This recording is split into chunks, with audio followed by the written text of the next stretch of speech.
What's up, everybody? Welcome to Generation Urge. Today we have another guest, and we're not in our normal office. We are actually in one of Carlos's new flips that's about to be on the market. So yeah.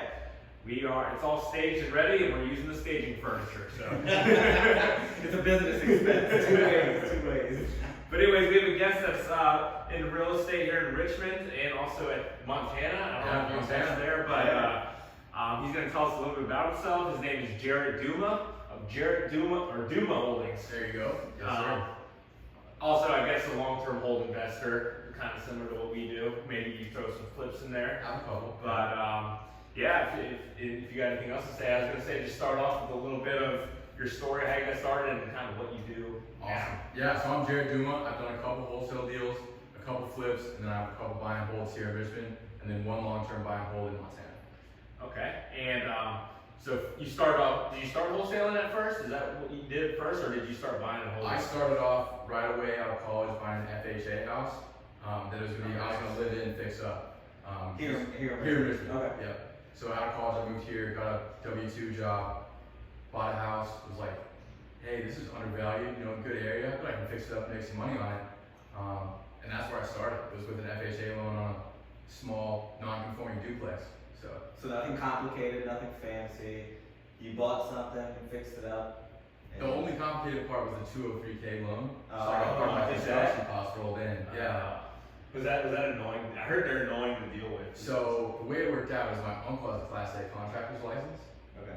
And so you have to have a Class A contractor come through. I wanted to do the work. Yeah. So he gave me the quote. They were like, oh yeah, looks good. And he did all the paperwork for me. Okay. And so it made it a lot easier to kind of run through it. Your lender doesn't know that. No, yeah. Yeah. It was actually a crazy transaction. The mortgage broker got fired midway through the transaction. Oh wow. And so it changed people, changed hands. So I was like, first of all, first time ever getting a loan. I have no idea what I'm doing. And then my guy gets fired halfway through. So I'm like, did I get pushed through the system? Was I an illegal loan in some way, shape, or form? Yeah. And so then I'm dealing with all these different people. It was a crazy transaction, but finally got it to close. Wow. So at closing, how much did you have to put down for that? I only put down 14,000, what percent-wise? 3.5% plus some closing costs. Okay, and then how did the draws work for a 203? What is a 203K loan? So yeah, 203K loan is a renovation loan. They give you half up front and then half, depending on the size. Mine was under 30,000, so it's called streamlined 203K. Okay. Your renovation. My renovation budget was Okay. under 30,000, which in reality we ended up spending almost 90,000 on the house when it was all said and done. Wow. So the 30,000 was just for me to make it livable. Okay. Right. Okay. So at that point in time, 30,000. We doctored the numbers to make it under 30,000. Yeah. So that way I could do the streamlined way. Sure. So you guys knew that going in. Going in, yeah. But They you wanted said, to make sure because I it was started streamlined. out with 40,000 as my budget, and they were like, hey, if you can get it down to 30 and just make it livable at 30, we're more like it's gonna be an easier process. And so I was like, all right, I can do that. Yeah. Okay. So because my uncle was a contractor, Yeah. quote unquote, Yeah. we were able to maneuver that, Yeah. change the numbers. And what do you mean by streamlined? What do you mean Just by that? faster. It's just faster, there's a little bit less Less paperwork. hold, less Yeah, and so what your Okay. question was how the draws work. I got half up front, so I got 7,500 or 15,000 up front. Okay. And then when I finish, they come in and do an inspection. It's about final. And then they say, and the final inspection, to be honest with you, is a joke. The lady walked in and just took pictures, Yeah. and I was like, It's like an appraisal. yeah, Just done. done. So you put 14,000 down to get it, and then right Yeah, the next day you just got 15 right back. Okay, and then you actually had to do all the work before you could get paid the other. Right. So they gave me, because it was a streamline, I had a strict timeline, 6 months. We got to the I was like a week out from the 6-month date. The flooring guys were already working on the 6-month date to refinish the floors. And I called them, I was like, hey, I need a small extension, can you give me a week and a half? And they were like, yeah, it's fine, no problem. And I thought it was everybody, because I watched Yeah. YouTube videos on 203K, I was like, Yeah. trying to figure it out. And so they said, yeah, no problem, you can wait another week and a half. And I was Wow. like, that's incredible, because I heard just horror story after horror story. Yeah. With the renovation loan. Now, you had just got out of school, so you were 21, 22 years 21, old. yeah. 21 years old, and what led you to just go ahead and buy your first home, and that you were going to take on the project? You had an uncle who was a GC, right? Right. But is it in your past, dad, grandfather? Sure.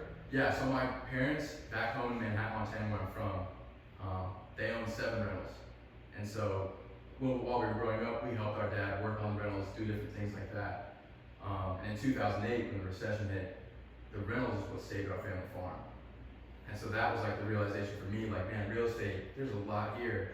And How old were you in 2008? I would have been 10 or 11, 12. And you were seeing how. I mean, looking back, I'm saying, like, not at the time, I was Yeah, I was gonna say, years old. you were very introspective. But looking back, like when I was 16, 17, like I talked to my parents trying to figure out, like, what's a good path to go on, career-wise. Yeah. And my mom's like, well, this is, what we did. And I was like, wow, it's literally saved the farm. Like, because the beef prices were down, the whole nine, everything was down. Wow. And so that rent money is what kept, paying the mortgage and still living on the farm. And then also, my uncle, the one that's the GC, also does flips in Northern Virginia. So like Old Town, Arlington, stuff like that. Yeah. Alexandria is kind of his main spot. And then I think 2018, maybe a little bit before that, my grandfather purchased a 30-unit portfolio here in Richmond. Oh wow. To avoid the death tax.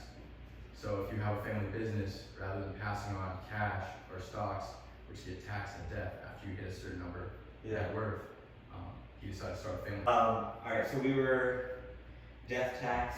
Family business. Yeah, Death tax, family business, the whole thing.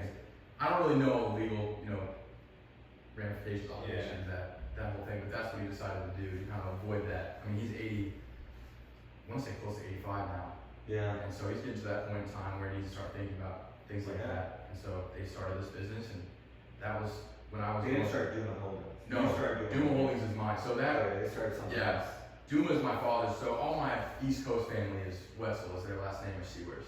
Yeah. That's my relation here. Yeah. That's right. Sewers Sewers lumber. I don't know. Yeah. So my mom's sister is married to Sewers. Wow. Yeah. And they own Sewers Lumber? Yeah, he's the owner? Yeah. Dang, it's crazy. No, they've been around forever. Yeah. Yeah, I he's got 84. I just got a couple LVLs. I just got a couple LVLs from them. Yeah. Up against here, there's like 3 on them. Well, if you see Michael in there, that's my uncle. So that's the guy. Nice. So, so your grandfather bought a 30-unit portfolio here in Richmond. Here in Richmond. So you have more family here in Richmond. Right. So he lives in Virginia Beach. He just moved to Williamsburg. Oh, okay. I thought he was on Montana. So he's out here. Right. He lives here.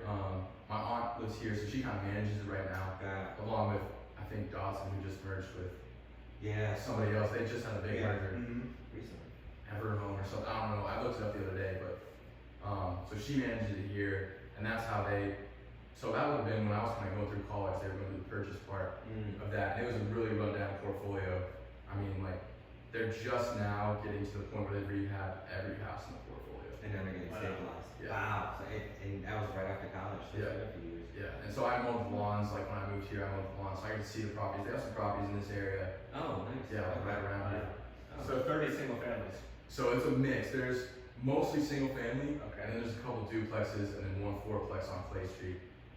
Wow, nice. So that's a premier, property. Yeah. So did he buy it all cash for tax purposes, or did he still No, leverage it out? he still leveraged it. Okay. Yeah. So over time, those rents are paying back. Yeah. The mortgage. Yeah. Absolutely. Okay, so then that's where you got inspired to like want to do your own. You reflected back on 2008. You saw what your grandfather was doing. You had construction on your uncle's side. Right. You have some connections to lumber yards. Yeah. So construction is in your blood. Yeah, my dad was a GC growing up as well. So when you live on a ranch in Montana, you don't hire people to come do stuff. You do it all yourself. Yeah. You're an electrician. You're a plumber. You have to learn it all. And I mean, I regret, back when I was a kid, I was lazy, and didn't really want to learn. I just showed up and I was like, Dad, what do you want me to do? And then did it. Yeah. We roofed a ton of houses when I was a kid. Like that's what we did all summer was on a roof, or we built our grandparents their whole back addition, from the ground up. Yeah. And my dad is a super perfectionist, and I'm like the exact opposite. I'm like, let's You just get it wanna get it done. I'm like, if somebody else is a perfectionist, I'm happy. Like that's what I want. Yeah. But I know me personally. Yeah. If I'm, doing fine stuff, I'm like, hey, you need to do this because I cannot sit here for this long doing the same thing. My mind's like on other things. Yeah. So having to grow up with that, that portion of construction, perfectionist type thing. I mean, it was great for me on that side. But again, I regret not fully indulging myself in all that stuff that I could have learned. Okay. Cool. So you were exposed to all of that, and then you went to college. You got out of college. I mean, you jumped in it pretty quick. Kind of like Dylan. I mean, both of you guys got out of school. Did you ever work for anyone after school? Yeah, I worked at Kinsale Insurance. Okay, so you worked. That's right. Mm-hmm. So you worked in. You never worked for anyone in particular. Yeah, not after I graduated. No. Yeah. So, but you jumped out shortly after. Right. And you started pursuing this full time. Mm-hmm. So I've been in my That's pretty soon. That's pretty. Yeah. So I graduated college 3 years. I went to college to play basketball originally. Like that was my main goal. I was really excited about that. After 1 year, I was like, you know, this isn't for me anymore. Quit. And I was like, I hate school so much. Yeah. Like I cannot stand sitting in these classrooms. Yeah. Where'd you go to college? University of Dallas. So a small school in Irving, Texas, right next to the Cowboy Stadium used to be. Yeah. And so I was sitting in these classes and I'm like, this is crazy. Like I'm not learning a whole lot. I can learn half this stuff on YouTube University. Yeah. You know, and so kind of the breaking point for me was towards the end of my freshman year. I had a professor that said, you have to buy my book for the class. And I was like, okay, you know, I'll buy the book, whatever. So I looked on Amazon, what's the book cost? It's $500. I was like, hold on. So I'm already paying your salary with my tuition money. Yeah. And now I'm paying your bonus, like 40 kids in the class, we're all buying a $500 book. Yeah. I was like, I told him, I was like, I'm not buying a book. He was like, you have to. I'm like, I'll fail the class. I mean, I'll guess the check until I get it right. Yeah. You know? And he was like so like upset at me for not following the system. And I was like, I can't stand that, you know? And so got out of school in 3 years. I just streamlined it. I was like, I took online classes through a Montana school, so I got in-state tuition. I took summer classes. We didn't have Wi-Fi at my house at the time. So I went to McDonald's 15 minutes away at night after working 2 full-time jobs to do my homework for online courses. Yeah. So, and that's the other thing is kind of getting started early. I was always an entrepreneur growing up. I had a lawnmower business. I bought chickens. I used to sell the eggs. And then I sold sneakers for a long time in high school, like so I was big into basketball, you know. Yeah. So I bought and resold rare sneakers. Yeah. And continued that kind of through college as a way to make money. And then so again, college, got there, just grinded out. I was taking 18 to 22 credit hours a semester, and then 8 to 10 credit hours in the summer. And what were you studying? Just business as a general major. General business. Yeah. Okay. And so going from there, I was always in class. If they had let us have our phones, I had AirPods in, listening to bigger podcasts, or watching YouTube videos on construction, or you know, a different part of the real estate industry that I didn't know a lot about. Or trying to learn all the different things, and eventually, I realized, you know, I'm listening to the same thing over and over and over. I mean, it's different people saying the same thing in a different way. So you get, you know, bits and pieces from each little podcast, kind of like this. Like everybody's gonna have a different story. Sure. You're gonna pull different pieces from it. And I eventually was like, I just have to do it. Yeah. And so started at my job right out of college, was working there, got my real estate license during COVID, backtracked a little bit, was roofing houses during COVID. So they shut down school. And so we were online. I had AirPods in on roofs, roofing houses. The teacher would call us and be like, hey, shut it down, shut it down. We'd shut everything down, answer the teacher, put it back on mute, go back to work. Yeah. And so during that time also I got my real estate license. I mean, kind of crazy. I was just trying to do everything so fast. Yeah. I just wanted to make money. That was my thing. It's like, I've sat in a classroom, I've listened to these guys, whatever. You know, it's time for me to make some money. Execute. And so, started working my job. Was doing pretty well in the beginning. And like, I think 2 or 3 months into my job, I was like, I'm gonna buy a house. So I just started looking on MLS, on Zillow, really, because I didn't know, like, I didn't have any connections here other than my uncle. Yeah. And just started looking at houses. And the second house I looked at, I walked through the one that I bought, and I was like, I'm gonna buy this house.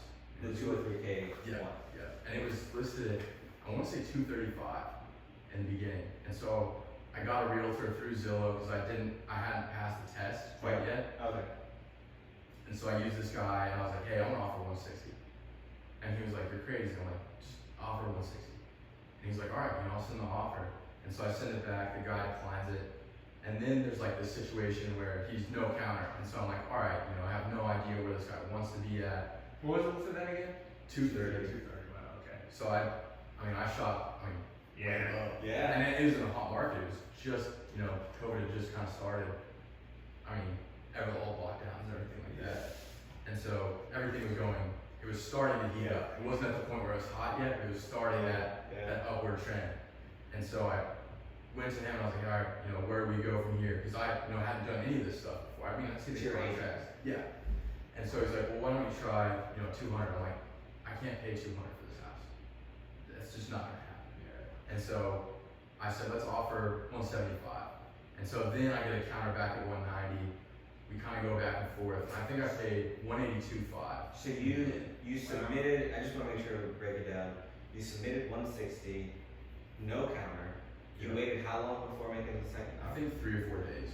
3 or 4 days. So you heard crickets. You obviously still saw it on the market. It was available. 2 or 3 days later, you then submit 175. So 175, 15,000 more. Then you immediately got like a rebuttal of 190. No. So then this guy, he had some sort of religious thing, and so like I would submit the offer 3-day, kind of time frame to accept it. Counter. Yeah. And I don't hear from him for like 5 days. I'm calling my agent, I'm like, hey, has he seen it? He's like, yeah, he's not responding to the other agent either. We don't know what's going on. Like the guy's just gone AWOL. And apparently he was on some religious retreat thing for 3 days where he didn't have his phone. And so he gets back, he's like, no, I can't do that. So he comes down to like 185. And so I go, at this point I'm just like so excited we're getting closer to my number. I'm like, let's make the deal happen. So I submit an offer at 182.5 and get the deal. And so I was like ecstatic. I mean, because I was living with my aunt and uncle at the time. Yeah. I was ready to kind of get out and do my own thing. And so I had 6 months to make it livable. And I was technically supposed to be living there while this was happening, but there was it was in really, really rough shape. There's no way I could have done it. So did you get approved for the 2 or 3K loan before you started making? Yeah. So the first time I viewed that house, I was like, hey, do you have any lender contacts to the agent? Like I had no idea. He's like, I'd like to do something where I can, and I had done some research on like FHA and what stuff I could kind of tack on top of that and see. And he was like, well, try this guy. He specializes in 2 or 3K loans. And I was like, perfect, this is awesome. Yeah. And so I get in there and he's like, yeah, you're approved for, up to this much. And I was like, well, I definitely don't want to spend that much. Yeah. And so I offered, got it. And so my loan, I only had to put 3.5 down, and then I tacked on the 30,000 in construction costs. So yeah, my closing costs were 14,000, and at the time I did not have 14,000, and so I bought a Mercedes SLK hardtop convertible from a guy at work, and I flipped it to get my down payment. And so I had flipped the car. Yeah, I flipped the car to get my down payment. While it was under contract. Pretty much, yeah. But I had a spreadsheet I sent to the lender. Like I had 3 other cars at the time that I was working on selling. And I sent them a spreadsheet. I was like, look at these are the cars. This is what I bought them at. This is the market value. I expect to sell them. Bank lender? Yeah. I expect to sell them, within the month. Like, no questions asked. I know I can drop it down and sell it to where I got it to bring my cash, back in my back pocket. And he's like, this is awesome. And I had set out, I went on Google Docs and made this presentation in a Word doc of my plan with the house. And what I was gonna do here, what I was gonna do there. So I kind of went over the top. Yeah. Knowing that 203Ks are hard to come by. It's hard to get through the paperwork. And so I went, if this is where the paperwork needed to be, I was here because I made sure there was gonna be no questions about my paperwork.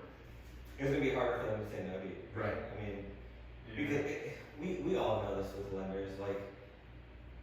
It already takes them 3 to 5 days to even get back to you about anything. But if they send you, hey, I need all of your bank statements, all of your whatever, and you have it to them that very next hour or the same day, they're a lot more responsive going forward because they know that both of you guys are trying to work towards the same thing. Right. So you were just making it super easy for the lender to just be like, I feel like a bad guy saying no, right? Did you have a full-time job while you were doing this? I was 3 months into my full-time job. Okay, so they used your pay stubs to get approved. Right, and the lender supposed again, this guy got fired halfway through, so I don't know how legal this was, but he used my college years because I worked. That's normal. Yeah, and they used them as part of my employment experience. So it's only if you're in the same field, though. I've heard. But it's business. Business to insurance was kind of, Right. and I had an insurance internship one of the summers. Okay. So I kind of had rolled it into. Wow. Okay, so that was back in 2000. So it's COVID. So It was 2 years 2020, ago. yeah. So 2 years ago, you had just purchased your first primary residence that you were doing a 2 or 3K loan with. That took you about 6 months to complete. 6 months to complete just to make it livable. To make it livable, and then you did other stuff Right. after the fact. Mm-hmm.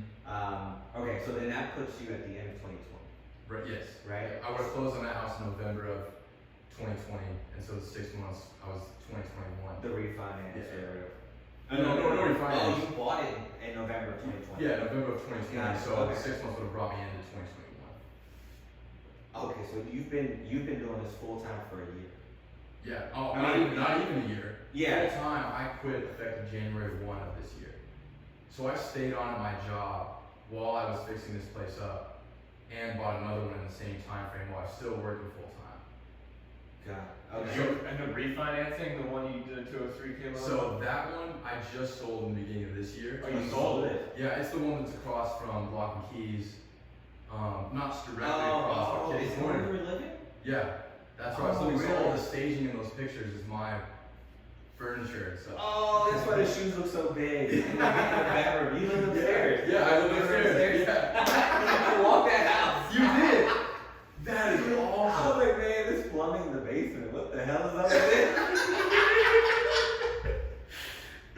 That would have been yeah, Oh, wow, that's huge. Wait, why did you walk? Were you trying to buy it? No, so Lord and Kaylin, because they had the 2 new constructions that they were building, they were doing like research in the neighborhood, and they were looking at price points. So yours was also on Lakeside, Yeah. right? So it was maybe like 2 blocks Quarter mile, out. yeah, it not far. was pretty close. And they were like, oh yeah, we're just gonna go look at some houses because we want to see it for comparables. Obviously theirs was new, yours was just highly renovated. So And I think mine was one of the first 400, pushing 400 listings in Lakeside. Yeah, that's So I listed it insane. at $399. And you bought that for 182.5. So you were all in for 182.5 plus the 90, so around 270, 280, and Ended up going under contract for $385.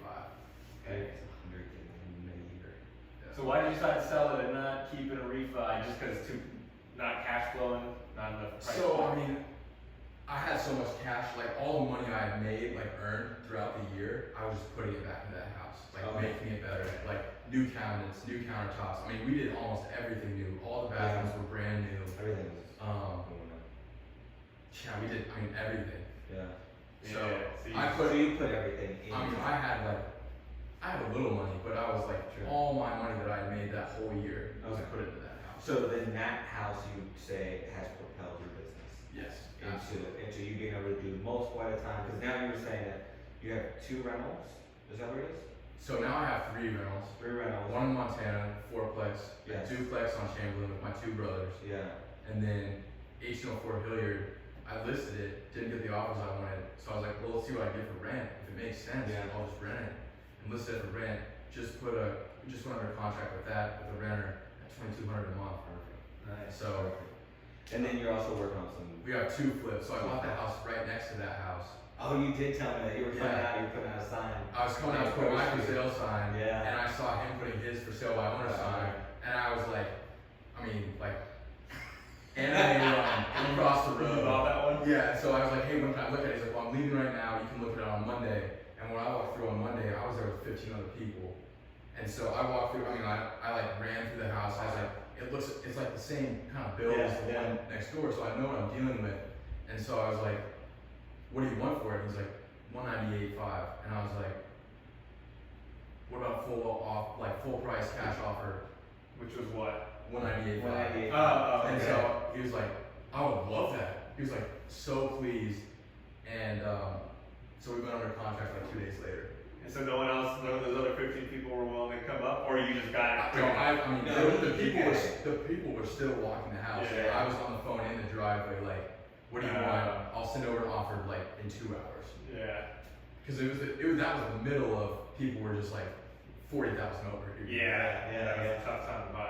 Yeah. I had a question about the one you sold. Sure. You lived in it for 2 years? I lived in it for almost 2 years. Oh, It was so like did you 1.5 not get that years. tax exemption? So I'll find out from my accountant this year. There's something about living in it for a year, you get half the Oh, you tax do? exemption or something like that. Okay. So I hope so. yeah, that's the crucial. goal. Yeah, no, Yeah. to have that tax free. But I think because I'm refinancing instead of selling a lot more this year, Yeah. I think even if I have to pay those taxes on it, I won't because of how much money I've spent this Yeah. year on construction renovation. Yeah. And the tax exemption, for those who don't know, if you live in your property for 2 of the last 5 years, you don't have to pay taxes for up to $250,000 in gains. Yeah. And you can slice that combination out. Because I don't think it needs to be consecutive. No, it It doesn't. 2 of it, yeah. And then like the fifth year, or Yeah. whatever you want to do. Yeah, so you can slice that any which way. Yeah. And you're exempt of $250 per person if you marry Or a partner, a full $500. So. Yeah. So a lot of appreciation. Fun. Yeah. Especially in the COVID market. Yeah. That was Yeah. killer. Wow. Okay, so that's insane. So, Yeah. I mean, that's really that one project. Left your job, 3 So, rentals, okay, 2 yeah. multis, a single, and then now Right, so while I was still working on that place and at my full-time job, I ended up falling, like another property fell in my lap. Somebody called me as a realtor to come sell their house. I walked through, it was a hoarder home, and I was like, I can't put this on the market. Like, I was like, I really can't. And I'm saying that from an honest opinion, you know, Yeah. what do you want for it? I was thinking wholesale initially. Yeah. And so I was like, what do you want for it? And she was like, we want 220. And so I run the numbers, I'm like, this is a decent neighborhood, 23229, so kind of West End-ish. Yeah. And so I ran the numbers, I was like, well, I bet if I can get it for 180, I can wholesale it for 190.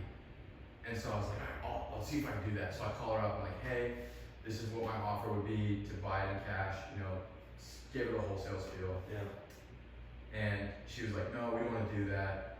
You know, she's like, I know what it's going to be worth, blah, blah, blah. I was like, okay, you know, let me see if I can come up. And so I'm like, running the numbers in my head. I'm like, can I come up? And I'm like, well, yeah, I mean, I'll just make, instead of making 60, which is my target, 60 after now. So now that I'm having to come up, I'm like, I'm not going to be able to wholesale it.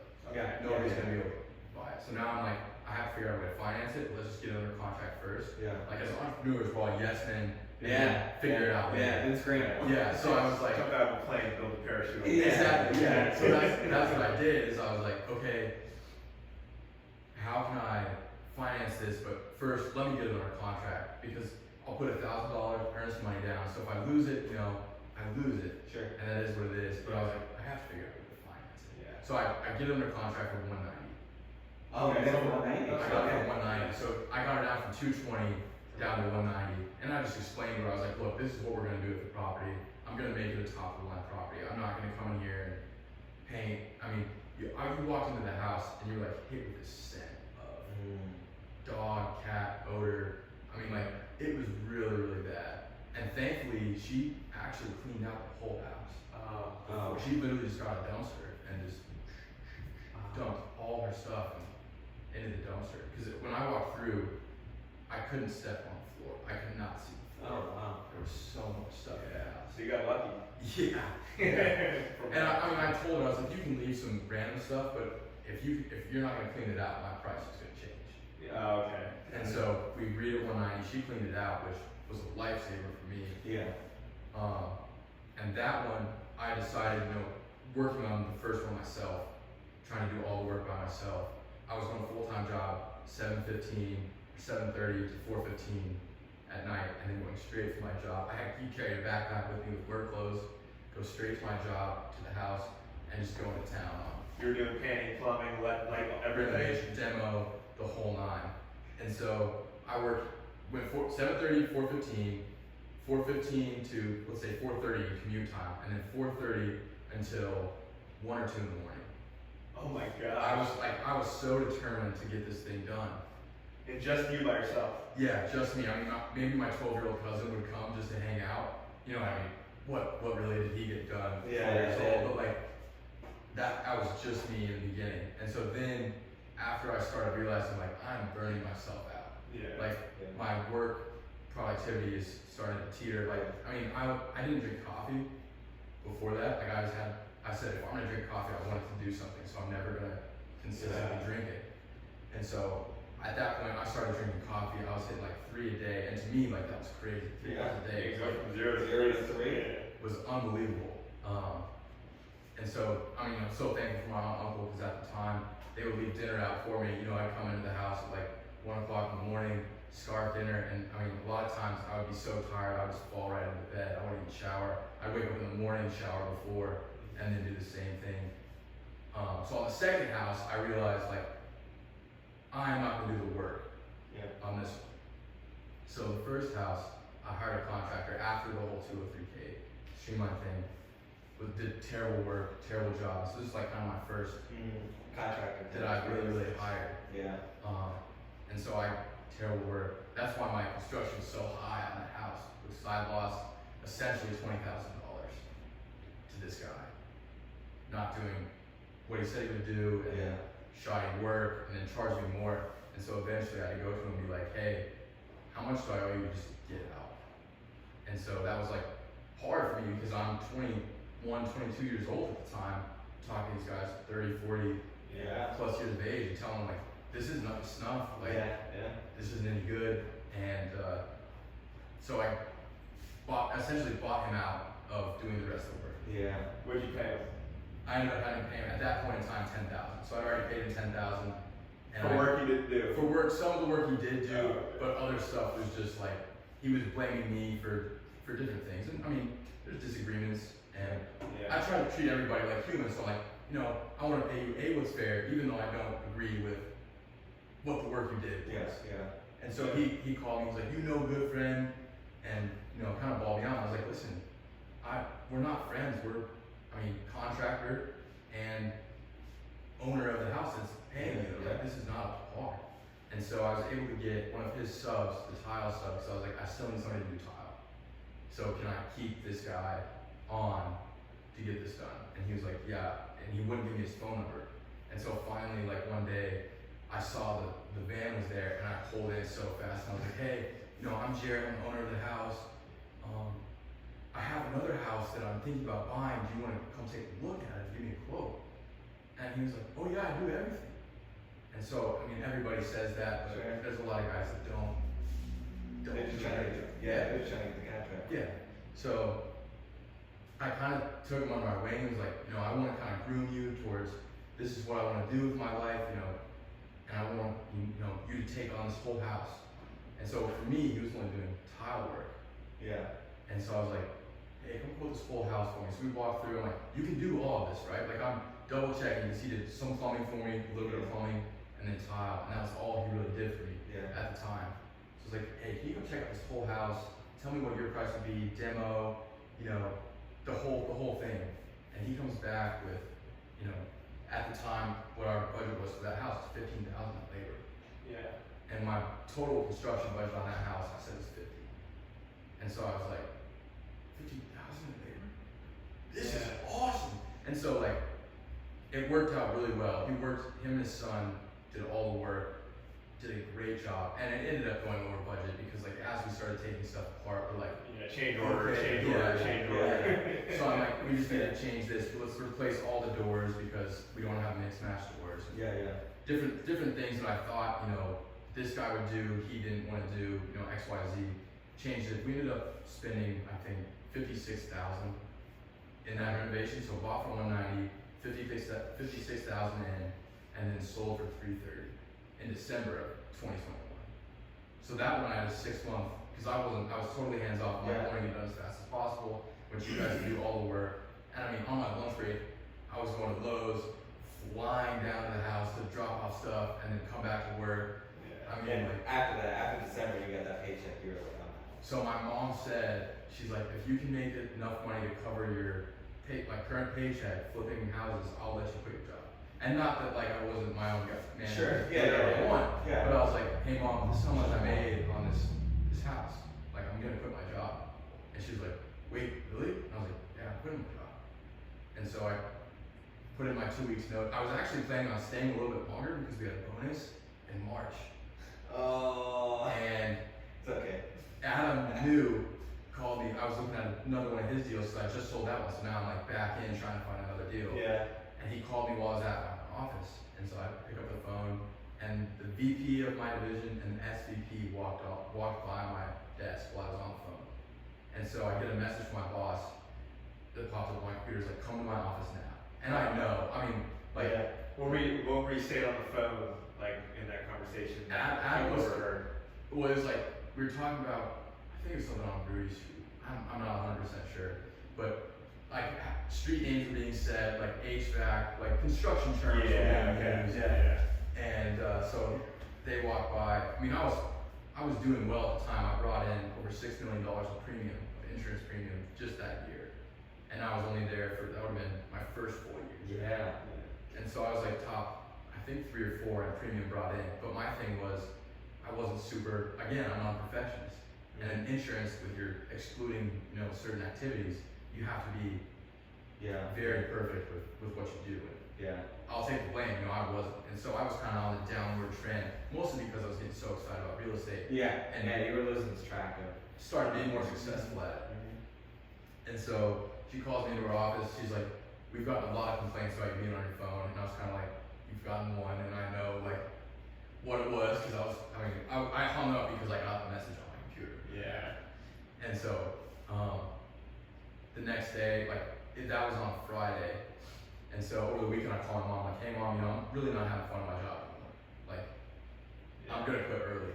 And she was like, you're leaving, X amount of dollars on the table in March. And I'm like, I'll make that in that amount of time with the flips. And so the next Monday, I had a meeting with her and the SVP of my division. And I walked in, they were, getting ready to basically ball me out. Yeah. And I said, I know what you got, I was in the wrong, but here's my 2 weeks notice. And they were just like so shook because I've been doing well, like premium wise, but they were just like, oh my gosh, like the big producer leaving. And so that was the end of Jarrett working at W2. Hell yeah. Never going back. Never going back. So I have a question. I feel like there were a lot of lessons learned of both those flips. And I think that we all learned lessons throughout our journey as investors, buy and holds, flips, whatever. But the ones that usually resonate and make you the investor that you later become are the first couple, right? So I'd love to, if you thought about it at all, what would you tell your, I just got out of school, I'm going to be doing my first flip, what kind of advice would you give him? Whether it's like, watch out for this, or like, do this better, or do it faster, or whatever. I mean, it could just be, I don't know, be more ambitious about it and go bigger. I would say, in the beginning, I was super meticulous about everything. So I was really took a lot of time trying to figure out what's the best tile to use. I really took a lot of time trying to figure out the best product, but wasn't doing the precursor stuff. In the first house, it was all plastered. And so, the amount of work that we did on the plaster and with the demo and different things, it would have been more worth my time to just rip it all out. And put drywall. And so, when that time came, we reused all the same trim that was originally in the house, and it was pretty beat up trim. The house was around for a lot of years and it wasn't well taken care of. And so, I didn't take out a lot of things that I should have to make it look more new, I guess, in a way. And so I didn't do the back end. I was more worried about the very end level stuff, what are people going to see? And so looking back, I wish I would have gone more in depth in the demo and taken more out, basically taken on a bigger project, right? But I was too scared to do that because I didn't know, what if, say I take out drywall and the wall is sagging or something, or the plaster and the wall's sagging or something like that. I was worried that if I do that, what do I do then? I don't have a plan of action there. So I was like, you know what, it all looks good. Let's just paint over it, finish over it. And so, not that we didn't do quality work. It was just more of I'm worried to do more. I wasn't ready. Or at least I thought I wasn't. And looking back, I totally could have been let's take it all out and put it all back in. And so a lot of my feedback when I sold that house was, everything is awesome, but there's these touch-up things that we wish would have been done better. Because that 400 range, you're hitting a different customer than that 350 to 300 range. And so that was a lot of my feedback was, you should have basically redone the trim. You should have done, different things because I tried to reuse as much as I could, so I didn't spend For sure. Yeah. a ton. So my advice to my younger self would be, don't be afraid to take on bigger projects Okay. and just take it on, like just jump in, go for it. Because once I did that on the next property, I was Yeah. like, this is so much easier on the putback the other side, Yeah. right? Yeah. It was just the first time around, since you hadn't done it before, you weren't Right. sure how big of an undertaking that would have been. And it's less than I thought, you know, now that I've done it a couple times. Yeah, I still make that mistake today of me doing something that I shouldn't have done, or trying to save something, Right. and then I end up turning it out anyway later after we already saved it, and then I have to spend that money anyway. If it was, let's say it wasn't a flip and it was a rental, would you still try and save stuff a little bit more than if it was a flip and buy a brand new? Yeah, if I was going to keep it as a rental, I would have. Yeah, just done it a little easier Yeah. because it's gonna get destroyed in the Right. future anyway, right? Okay, interesting. So you managed, so for that you managed the project. That was your second house. Was that your first house? So the first house was the one we were just talking about, and the second one was the one that I sold this December. Okay. So I actually sold it first. My second house I sold first Mm-hmm. because of just the timeline Got of it. construction. And how many have you kept and refinanced yourself, or refinanced out and kept as rentals? Yeah, so I guess there's two scenarios here, because the Hilliard Road one, that one I'm refinancing, so I'll close on the refi next week. So that's the first one that I've truly done, like the Montana property, I guess. So that's a whole nother story. Is Yeah. One of the bag worms. yeah, a whole nother back. But that one I refinanced, so that's one property I refinanced. We just closed on a refi this morning on our duplex at Chamberlain. Congrats. Yeah, so that was exciting. And then that Hilliard Road house will close on next week. So I guess that's 3 that I've kept. So kind of what I did was I flipped a house and then tried to buy like a small multifamily. Yeah. Okay. So for that refinance, did you use bank that gives you 30-year loans, or did you use like a commercial loan? So because I didn't have credit cards until I was 21.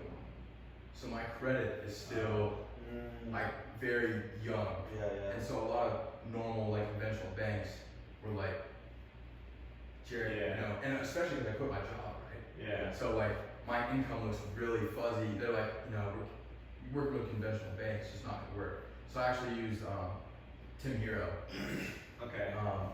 And he's a 30-year note. 30-year note, yeah, Okay. DSCR. I think I got 6.1 and 6.3 on the 2 different properties. So So which is not too much more than the standard 30-year mortgage anyway. Yeah. right, What does DSCR mean? debt service credit ratio. Yeah. Okay. And what? So when banks look at that, like, what does that entail for people in your situation Sure. that don't have credit or anything? Yeah. That want to refinance and pull out cash. So yeah, it looks like they basically do a 1.25 ratio of the loan payment per month to the rent. Okay. So essentially, if the rent outweighs the loan payment by whatever each bank has a different, you know, set of guidelines. Yeah. For that. Right. So for lending 1 and 10, it was 1.25 was their criteria. So right now we're bringing in, I think, I want to say 1650, which is very under market Mm-hmm. for that Chamberlain duplex, and our payment will be around 13. Okay. So we'll only cash flow 300 a month on it, but as we continue to increase rents, that Yeah. cash flow will Yeah. increase as well. Yeah.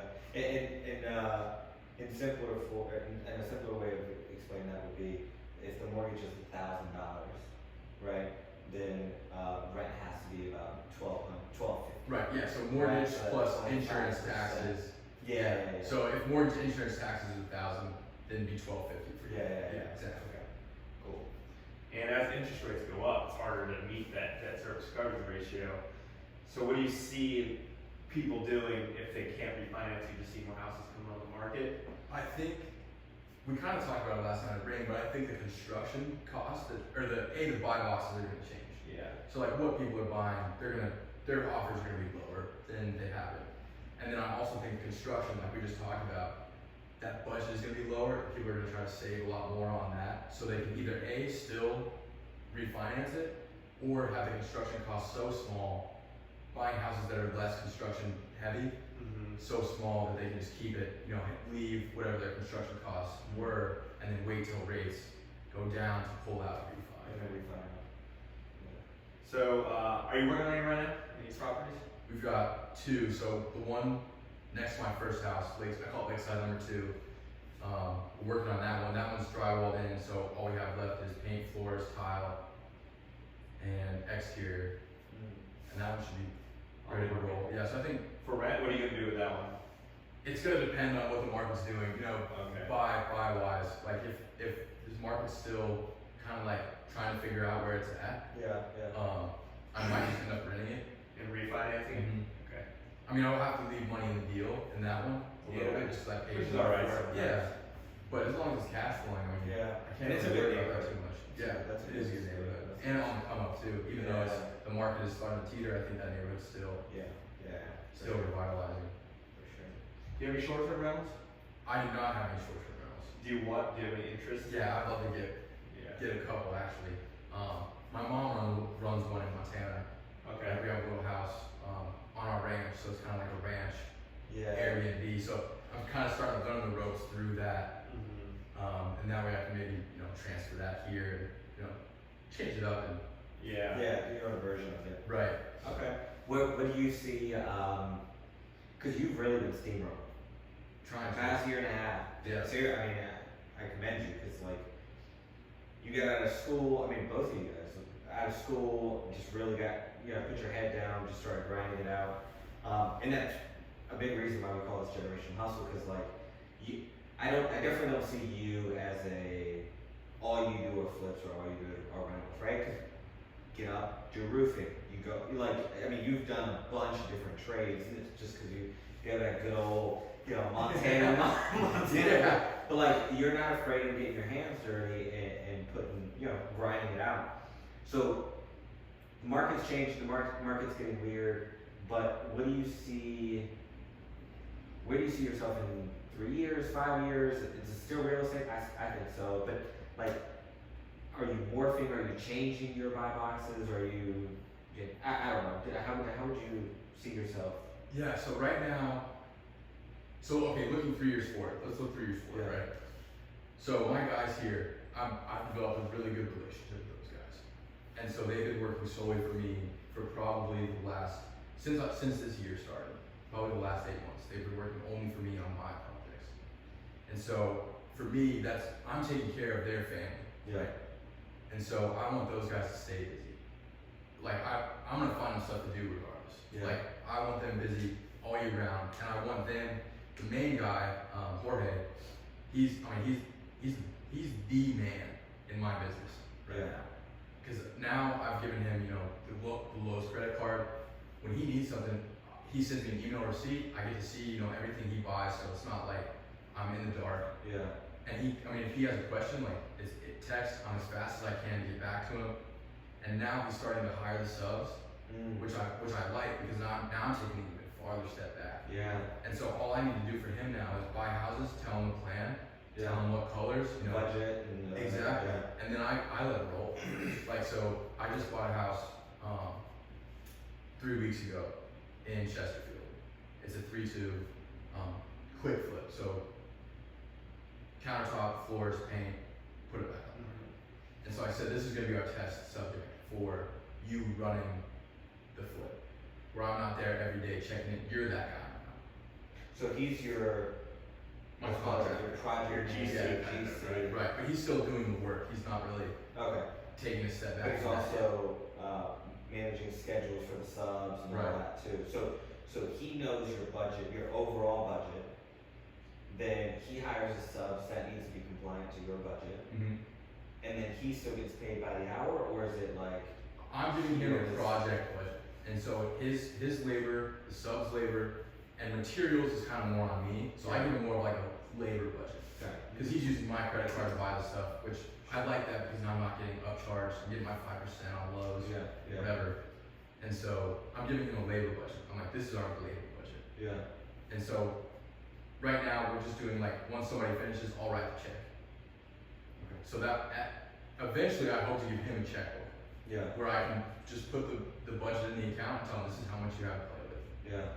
you know, and so seeing how that rolls. But going back to the original question is, like 3 years from now, I see myself still buying single family, maybe some small multifamily here in Richmond, and having him, like, I'll come do the transaction part, and then once the transaction part's over, I'm gonna say, here you go. And you'll focus again on the next transaction. Right.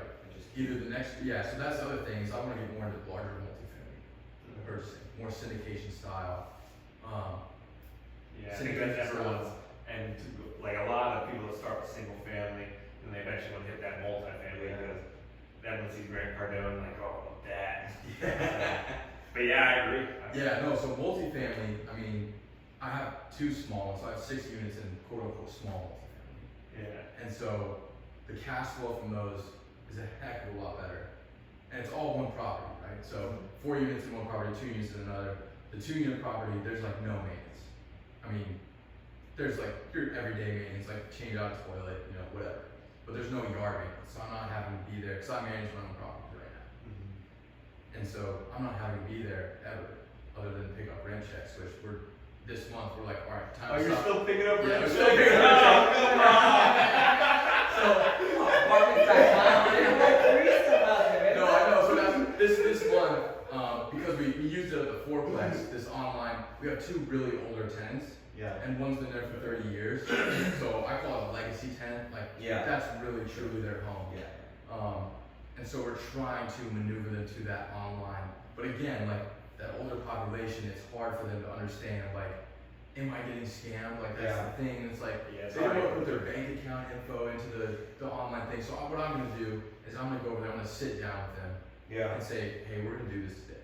Like we're gonna fill this thing out so you don't have to, you know, because we have to schedule. Like I'm like, hey, what day, what time can I come over and pick up rent checks? And it's a mess. But it's also good for me, I think, because I get to see the property. I get to ask them like, what issues are you seeing?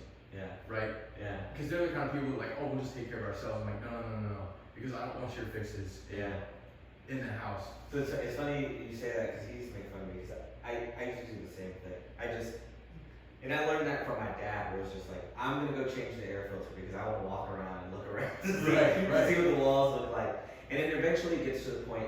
I hope you run into this issue sooner rather than later. It's just you're just not gonna have time to do that. Well, that's the thing. That's why. And then it's gonna need to be automated. So the sooner you get into it, I mean, you're already planning for it, but the sooner you kind of get into like the automated withdrawal, drafting, paying type of thing, and you'll get somebody like Jorge coming in and doing all like the stuff that you would have been handy for. Right.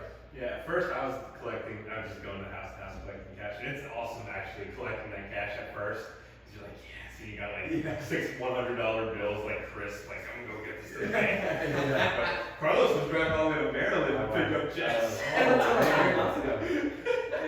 No, I wasn't on that 6 months ago.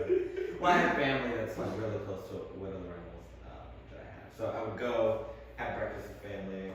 Open up rent checks. Make a little bit out of it. I mean, that's a good thing though, in a way. It is. But it's also, again, time consuming. You'd rather spend that time with your family.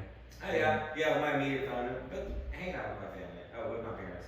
I didn't mind that or my in-laws, but yeah, that's awesome. So in let's call it 3 to 5 years, you've seen yourself continue to do that, put more responsibility on Jorge, right? Have him take over. This is the full budget for this project. You manage it and go forward, and then you focusing more of your attention on multifamily syndication.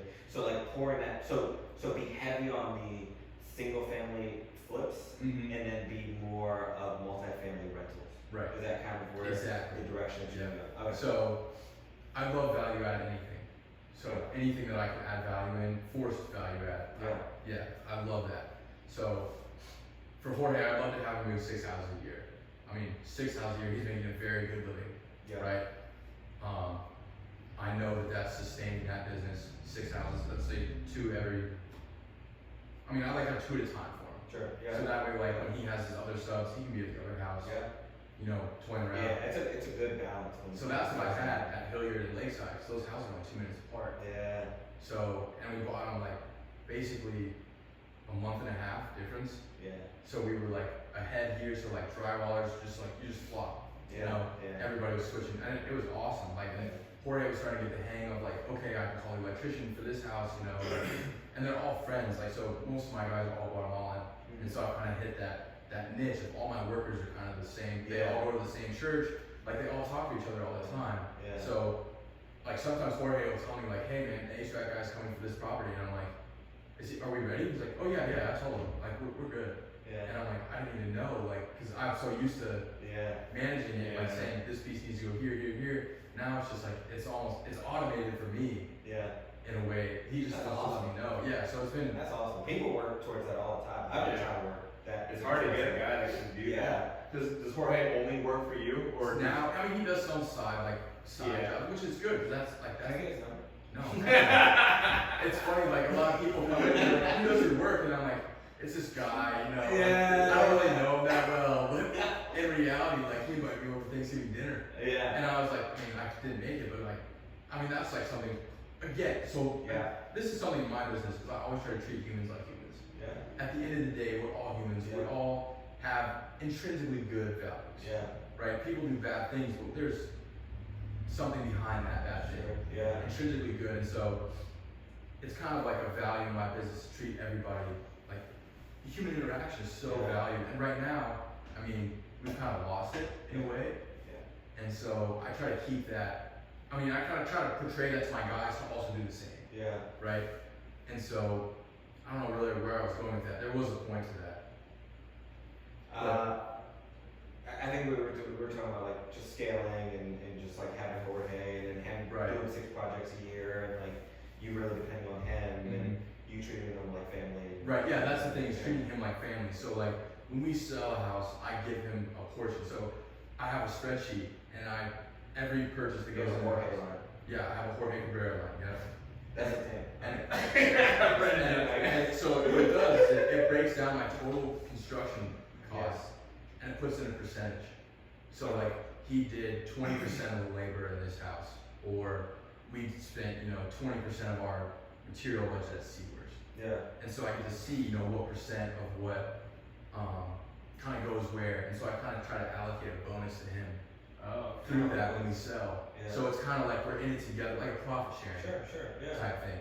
And so he really appreciates that. And so when I cash out on this refi, I will give him a piece of that refi money because we would have sold the house in a hot market. That house would have gone 2 days. Everybody that walked through said it was priced right. They just didn't want to pay what it was worth. And it's just people's times and people getting a lot more reserved. Which I mean, again, I understand. I'm not mad at it. I think it's going to be better long term for me to hold it. And so I try to like profit share different things like that. That's awesome. So you like to give back. You like to pour into other people. I mean, since we started meeting, we've talked several times, and I've wanted to pour back into you and just like kind of give you a platform, or just like talk to you whenever I get a chance, because I always feel like, there's something there. Like there's some sort of like, I don't know, youth grinding, hustling. I'm gonna make it out of this thing, whatever the obstacle is. Even if it's like a nationwide, worldwide thing, we're gonna make it onto the other side, right? So, if people wanted to pour into you, right, and give you an opportunity of somehow, whether it's whether it's lending or any kind of thing, or what are you looking for? What would you like to be more exposed to? Where would you like to be? Where you might have a harder time like trying to figure it out on your own. What can other people provide to you? So I guess what I'm looking for right now is more access to multifamily. So off-market, pocket listings type multifamily deals, multifamily lenders. I do have a couple, but I'd love to have more for funding like that. And then any local Richmond or Montana like syndication type attorneys, that type of thing. So I can kind of get the ball rolling in that sector. How many units? Like, do you have a range of units? So I want to go 25 and up. Got it. You're gonna start. Well, let me know when you get one. I'll join in on that syndication. Oh yeah, that sounds good. Hopefully, I've had my eye on one. It's been on the market for a while, and I was in contact with the guy when it first listed, and so I'm hoping to go walk it either later this month or next month. So hopefully something might come of that. They haven't listed for way too high, but so far, I've been able to negotiate it down. And single family, we'll see how it works. Yeah. Hey, as long as you can keep the ball rolling. Yeah, that's right. Do you have a broker that made that offer for you, or did you just call the listing? On which the multifamily, Yeah. I haven't made an offer yet because it was still pretty warm. But who are you interacting with? The broker. The that broker, listed it? yeah, the broker Okay. that listed it. Yeah. So usually on the buy side on multifamily, you wouldn't Get your sign own a broker. Yeah. You kind of do it Okay. yourself. Got it. So you just use the for multifamily, people just use the listing broker. The listing broker. So there's one broker. Because they, I guess you're representing both. They would that broker. I would represent myself. Oh, and then your most, name. most of the time we go through the attorney. Most of the Oh, the okay. ins and I outs. didn't know that. Yeah, most buyers don't use a broker. For big multifamily. Yeah. I mean, it varies, people to people, but the buyer has to pay the broker fee because Yeah. multifamily is different the way the fees work. Yeah, I have heard of people just like reaching Going out to directly yeah, to the listing broker. Yeah, because the same way. I thought maybe it was like a regular agent where brokers also reach directly out to like buyers. But I thought it was just to like double dip their. It's different than Yeah, the it's residential stuff, which is I think it's a little more fun because there's a lot more. It's a lot more like wholesaling. There's a lot more wiggle room in like Yeah. the fee structure and like the way that listings can come and like all kinds of different stuff. It is fun. Me and Carlos were Yeah. negotiating one like last year or something. But it's a Yeah. fun process. Just trying Put a to. couple of LOIs. Yeah. Yeah, we we did. did this stuff, and then just kind of started falling apart. Mhm. It's weird. It's different. Sometimes those listing brokers don't know what they're talking about. Yeah, well, At least the one we were dealing with. Didn't know too much. I think that's why a lot of people don't make that transition. Is they just kind of stick in that single family small multi. Yeah. Is they get stuck with like the difference in transaction management. Yeah. Like it's a lot more to learn. It's like you're entering a whole new industry. It is. Yeah. Even though you're in the same stuff you've been doing, right? Yeah, it's I was having a conversation earlier today with this guy who essentially has done the same thing as us, is go in, gets rentals, does a bunch of flips, and then he transitioned into commercial, and he broke it down to me, and he was like, basically it's the same thing. There's DSCR, there's you burr it, you just make sure you get it at a good price, and you make sure that you factor out the rents right, but like it's the same thing, and the biggest side of the commercial is you making it a triple net, right? Where you're just not responsible for any of it and signing like a 10-year lease or whatever, right? So it's really That's interesting. something interesting. Yeah, it's really interesting. But we have a little segment. I don't know if you have any questions for. I didn't write any. No. I could do the same once. Yeah. We could. Before. Throw my phone actually. Alright, so this segment is you have to pick one or the other. We give you two prompts. Okay. And they're all related to finances or real estate. Sure. But we're gonna give them to you, and then you're gonna pick which one would you rather have. Would you rather? Yeah, would you rather?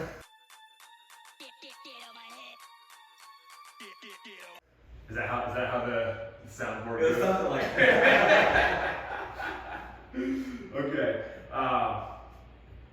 Would you rather manage 20 Airbnbs, short-term rentals, but you don't have much experience in renting? I know what goes into it. Okay. Yeah. I 20 Airbnbs. 20 Airbnbs. Or manage 100 long-term rentals. Assuming same cash flow, same appreciation, and everything. So it's literally just the Same management. cash flow, same appreciation. Yeah. I think. So in my mind, where my mind's going is delegation. So like, even though I'm managing them, right? Where can I delegate the different things? Yeah. And I'm thinking 100 long term. Easier to manage. Mhm. Okay. I think easier to delegate Most than people say manage. that. Yeah. Most people. Would you rather? Actually, wait. Let me do this one. Wait, what would you guys do? I initially said short-term rentals. Did it change? I'm getting convinced a little bit, but I would probably still stay with the short-term rentals. Yeah. 'Cause appreciation's the same. 100 long terms can still be a big headache. Oh, without a doubt. Yeah. Turnover alone with all this. Yeah. I mean, opposed to like 20 turnovers a week. Turnover at the long-term rental is a lot more into it. Credit checks, showings, It's a lot all more that. expensive. Yeah. But if you think about it, if you're managing 100, there comes a point in time where you've got it. Yeah. you would understand think, how it's yeah, gonna maybe. roll. You would Whereas think they have it. short term, I feel like we're getting a lot more toss-ups. Like, Dude, Yeah. I don't know. It's a great For a question. long-term rental, you're turning a unit every 3 days. You would call it, Yeah, that is true. right? Or all of them just like bunch up, and all of a sudden you're having to release 17 of them At the same time. in June. Yeah. Well, okay, That kind of stuff. okay, but like long term, if you're managing 100, right? You're eventually getting to the point where you can really pick good tenants, but you're Yeah, always gonna yeah, have I think- issues. I think- yeah. So there's, I mean, Yeah. it's a great question. Alright. Okay. I was trying to think of one on the spot, but I can ask it if you want to. okay, yeah, okay. So Alright, so some of them are like related to lending though, so but you can still ask them. so let's try this one. Would you rather be able to reach or be worth more than $1 million, but you couldn't teach anybody? Obviously, you like to pour into people, right? So that's an important piece for you. Or you couldn't be worth more than $1 million, but you could pour into people, you could educate, you could be in that space. Another good one. These are brain busters.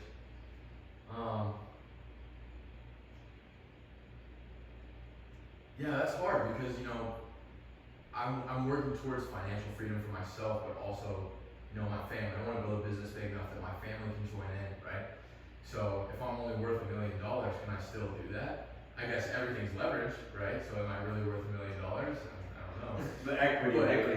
All right, yeah. So You'd be poor. I think I would be poor. Yeah, I have to pour But into people. as soon as you start paying down those houses, you'll have to give back to the government. Yeah, I would have to pour into people and not ever hit that $1 million mark. Yeah. Okay. Good answer. I was trying to think of one on the.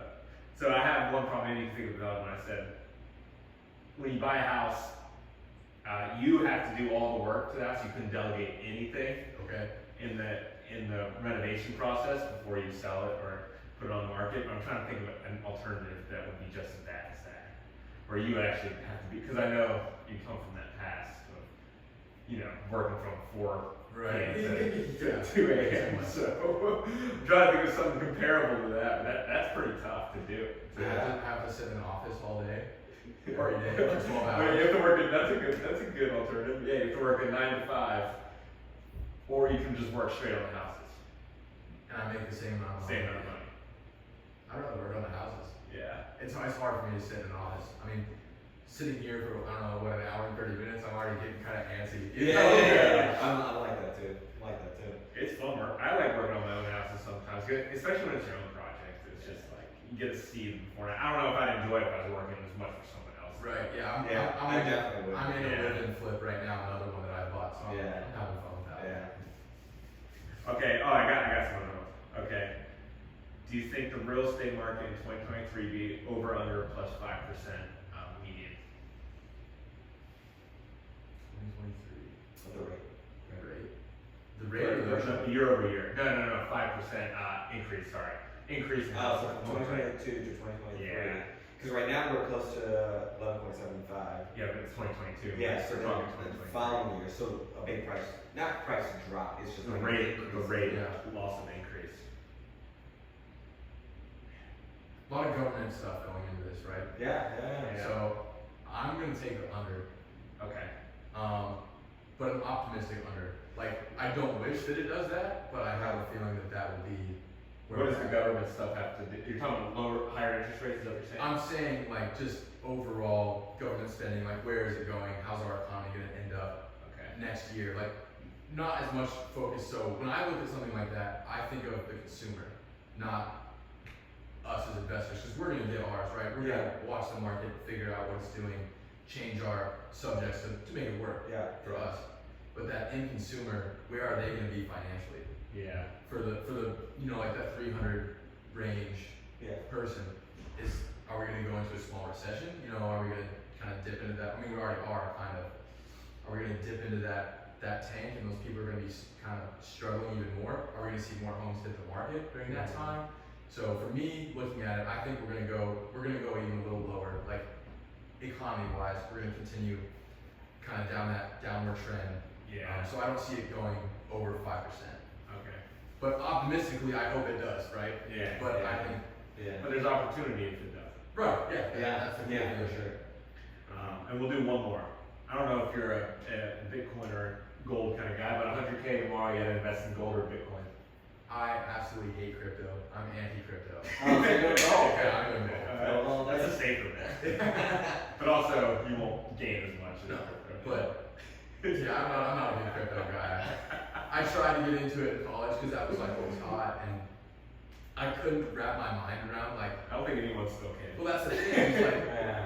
you read all these stories about these guys selling off or destroying 850,000 coins out of the blue, and you're like, was my coin included in that 850,000? Yeah. Like, Yeah. and they're doing that to increase the price, and I'm like, Yeah. there's way too much individual control in those things, so I don't touch them. My black ghost thing that you don't see. I buy Bitcoin too. Yeah. Just for the sake of it. Awesome. Well, thanks, Jarrett. Oh, thanks for having me. I had a blast. Yeah. This is Jarrett Douma, Douma Holdings. Douma Holdings. Do you see the hat? He's in town. What's your Instagram? Yeah. I'm an anti-social media guy. And really? social media. Anti-social media. You don't have any social media. I have Facebook if you want to friend me on Facebook. Yeah. Interesting. But other than that, I use Facebook Marketplace. That's the only reason I still have it. You got TikTok? No, I don't have any social media. Do you go on it or you just I don't have it. I Oh don't my have God. an Instagram account. I don't have TikTok. I don't have Be Real. I guess that's the new thing. Oh, you guys might look into it. It's kind of cool. I'm a non-social guy. I'm not getting into it. It just takes my focus away from my business, and I have an addictive personality. I also don't drink. That's another thing. So Okay. I have an addictive personality. So when I find something I like right now it's real estate. So I'm like Yeah. addicted to real estate. Yeah, 100%. And so if I find something that distracts me from that, like Yeah. You gotta use that personality for good. Yeah, exactly. yeah, Yeah, that's what I do. Yeah. Yeah. All right. Well, again, Jarrett, appreciate it.